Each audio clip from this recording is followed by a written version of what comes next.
Alors, toujours avec Lise Ravary, Mathieu Bock-Côté, qu'est-ce que vous voulez dire lorsque vous tapez sur des chaudrons? Il y a Lise au bout du fil. Lise, on vous écoute.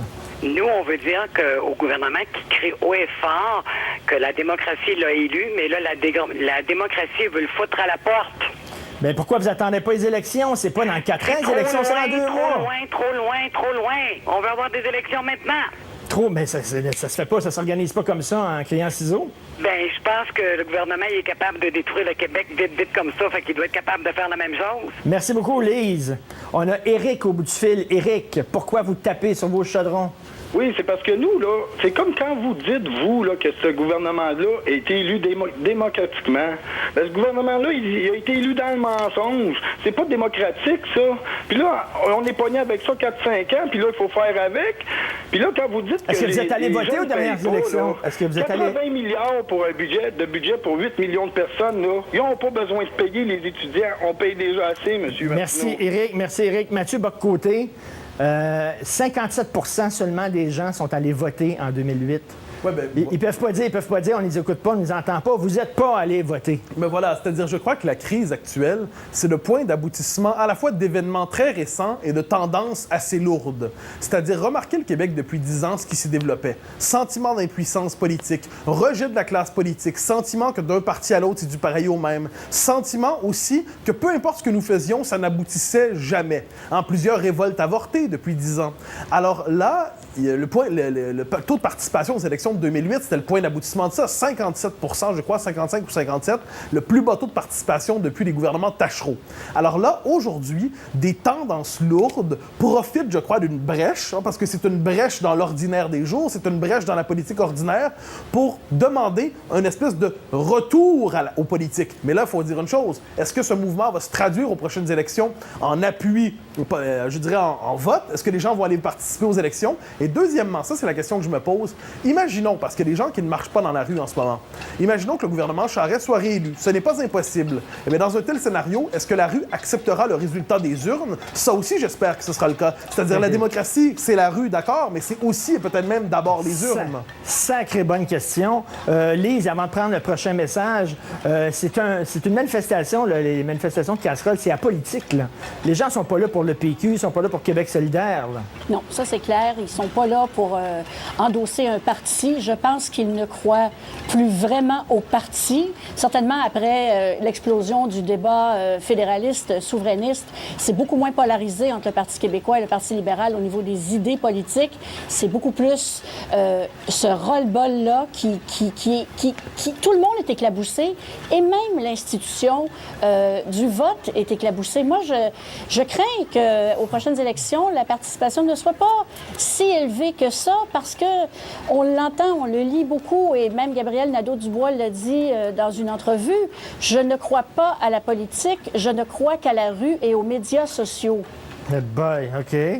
Alors, qu'est-ce qu'on fait avec ça? On a Jean au bout du fil. Jean, on vous écoute. M. Martineau, moi, ce que j'ai dit, je ne suis pas un cogneur de chaudron. Moi, là, depuis quelques temps, les journalistes sont en extase devant les cogneurs de chaudron parce qu'il n'y a plus de violence en ville. Mais disons qu'il y a 10 manifestations dans Montréal un soir, ça donne 50 000 personnes sur une totalité de 2 millions de personnes. Mais les journalistes ne parlent pas de ceux qui endurent ça pendant 3 heures. Moi, je reste au Sugar Missouri, M. Martineau, puis pendant 3 heures de temps, tous les soirs, j'entends ça, ces chaudrons-là. Moi aussi, j'ai des droits, M. Martineau. Qu'est-ce qui en parle de mes droits, moi? C'est très bon, ça. Mathieu Bock-Côté. M. Martineau, là, 50 000 personnes sur 2 millions de personnes à Montréal qui emmerdent le monde de ceux qui veulent prendre en sens et long, M. Martineau. Oui, Mathieu Bock-Côté, aujourd'hui, dans la presse, Ariane Kroll dit que c'est la majorité silencieuse qui se fait entendre. Je suis pas sûr, moi. Je pense que les sondages le montrent. La majorité appuie le gouvernement. C'est pas la majorité qui est dans la rue, là. De là l'importance des prochaines élections. Hein. Rappelez-vous, mai 68, juste 2 références historiques. Mai 68, on peut croire que la France est en situation d'ébullition révolutionnaire. Finalement, des élections sont organisées et la droite est reportée au pouvoir. Rappelez-vous, 68 et 72 aux États-Unis. Grandes années de contestation. Pourtant, Nixon gagne en 68 et en 72, il gagne avec la plus grande majorité qu'il n'a jamais eue. Donc, que se passe-t-il chez ceux qui ne sont pas dans la rue? C'est une question qu'on ne se pose pas en ce moment, mais on ne devrait pas, je dirais, présupposé déjà de ce qui se passe dans leur tête. Est-ce qu'il y a une forme de sympathie silencieuse? Est-ce que cette sympathie virera à l'exaspération? De là, la nécessité, je le disais, de revenir aux institutions. Il arrive un moment où le politique déborde des institutions, où ça s'en va dans la rue, l'espace public se transforme, on change la manière de faire la politique, mais tôt ou tard, si on veut s'inscrire dans la durée, il va falloir revenir à une forme de stabilité à l'avantage de tout le monde. Lise, est-ce que vous trouvez que les gens se calment un peu le pompon et prennent leur gaz égal, comme on dit? Parce qu'au début, là, il y a des insultes, il y en avait énormément. Trouvez-vous que ça se calme? Je trouve que ça a un peu baissé. C'est sûr que ça a baissé des deux côtés. Ceux qui sont de l'autre côté de la clôture, comme moi, par exemple, on a peut-être mis la pédale douce aussi parce qu'on avait peut-être un petit peu jusque-là de se faire insulter. Mais je pense que toute la ferveur, le temps fait son œuvre aussi. Moi, je remarque dans ma rue, depuis que les casseroles ont commencé, à tous les soirs, il y en a de moins en moins et il y a de plus en plus de très jeunes enfants.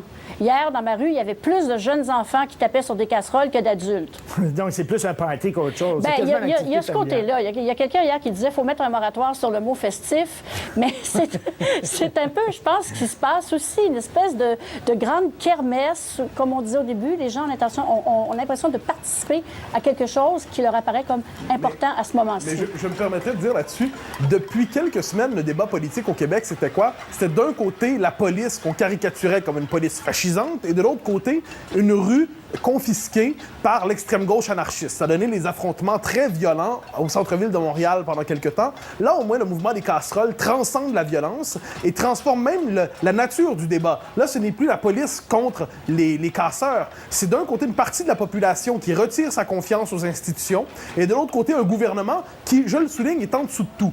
Parce que le gouvernement Charest, en ce moment, on se demande comment fait-il pour être aussi incompétent. Ce n'est plus une crise qui concerne la ministre de l'Éducation et 3 chefs étudiants.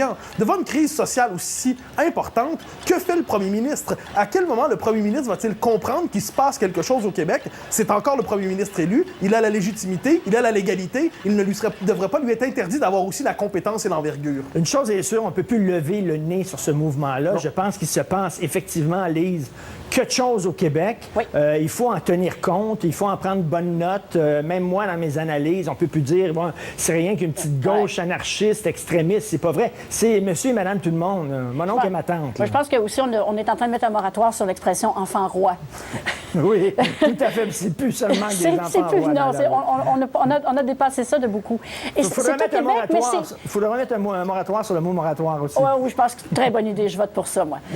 Mais ce ras-le-bol-là, il est au Québec, mais il est dans bien des endroits au monde. Et là, je ne parle pas de la Syrie et tout ça, mais on sent que partout sur la planète, quand on s'intéresse à l'actualité internationale, que les gens descendent de plus en plus dans la rue. Ça s'est fait, par exemple, en Russie, pour essayer d'éviter que Poutine soit élu.